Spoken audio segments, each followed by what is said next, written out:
In the Great Perfection of Wisdom treatise, Nagarjuna had a Q&A session.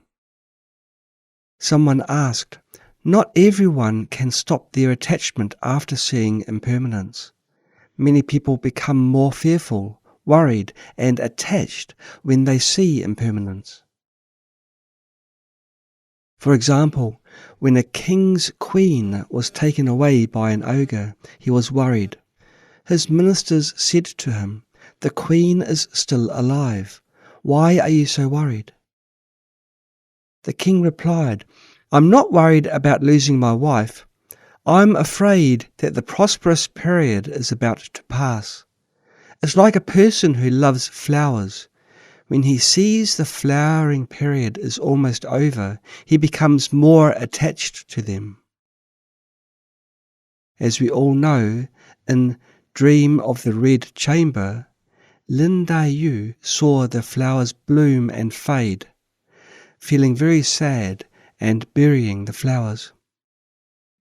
Lin Yu was the spokesperson for self-pitying and self-love woman. Nagarjuna answered the previous question. If one only realizes gross impermanence like this, then even an animal can see it.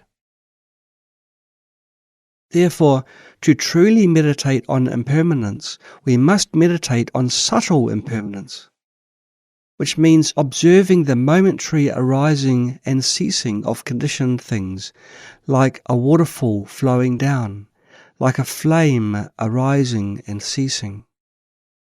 All conditioned things are like illusions, deceiving and misleading ordinary beings. After confirming the subtle impermanence of conditioned things, we can achieve 3 benefits. Number 1, non-attachment to all conditioned things. Number 2, aspiring for liberation. Number 3, a gateway to emptiness. Number 1, non-attachment to all conditioned things. When we see that all conditioned things are momentary and meaningless, no matter how hard we try, we won't get anything real. As a result, we won't generate or increase attachment, but will stay away from attachment to all conditioned things by the principle of nature.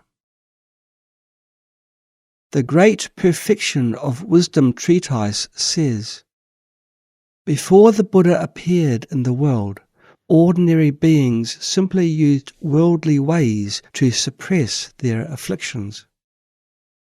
Now, to help sentient beings eradicate the root of their afflictions, Buddha teaches impermanence." The various heterodox methods simply regard physically staying away from the 5 desires as liberation. The Buddha said that they are bound by the wrong view of permanence.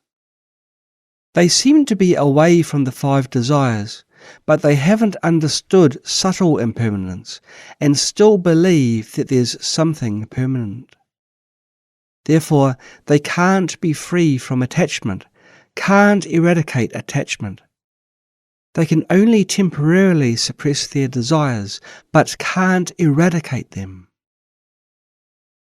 The Buddha said that by meditating on the truth of impermanence, one can attain liberation. Meditating on subtle impermanence is truly seeing that by nature, the body and mind, as well as the external world, can't be grasped. Therefore, one naturally lets go. The Great Perfection of Wisdom treatise says, as the sutra states, by meditating on impermanence well, one can eradicate ignorance, cut off attachments in the desire realm, form realm and formless realm, eliminate agitation, arrogance, and bonds of the 3 realms, afflictions of the 3 realms. Number 2, aspiring for liberation. Momentary phenomena are like flowers in the sky. Being caught in these contaminated dependent arising is being bound, while releasing from the bondage is liberation. Realizing that conditioned phenomena are momentary, we will know that being caught in the attachment to real existence is like being trapped in a dream, confused, suffering, and meaningless. From then on, we will no longer generate afflictions towards illusions. On the other hand, seeing that liberation is possible and not far away, and that the true meaning of life is to practice, realize, and attain liberation, we will be fully devoted to practice. In Dream of the Red Chamber, there is a good story about Zen Shoyin. We will not discuss the plot here. We've invited someone to read Kempo Yeshe's Pansok's explanation of the story, so feel free to check it out. Zen Shoyin was initially immersed in the mundane world, attached to a comfortable and leisurely life. Days passed like flowing water, but he never realized that the current life was merely a fleeting illusion. He couldn't see the reality of life, but was trapped in delusion, clinging to illusions. When the illusions disappear, he suffered. By studying the story of Zen Shoyin and observing life with his case, we can see 4 types of phenomena. Whatever rises is bound to fall. Whatever accumulation will eventually run out. Whatever comes together is bound to separate, and whatever is born will eventually die. This is seeing the gross impermanence. No matter how perfect your current life is, you are trapped in samsara anyway. Number 3, a gateway to emptiness.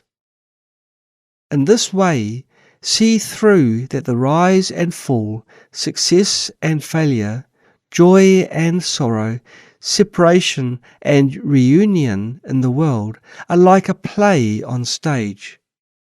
What a mess! As each one leaves, another takes the stage. Viewing these illusions as real, we've been pursuing and grasping them with great effort, but only end up empty-handed and exhausted in samsara, life after life. The fates of sentient beings are more or less the same. Realizing this, you will know how to proceed and how to practice. Starting from gross impermanence and guided by wise teachers, we can further observe subtle impermanence and truly experience the momentary arising and ceasing of life. When we see it clearly, we will not merely talk about gross impermanence and renunciation, but will truly experience samsara as it is. Seeing through the world we live in, we will let go of our attachments and hopes, thus naturally aspire for liberation and start the journey of practice and realization. That's all for this lecture.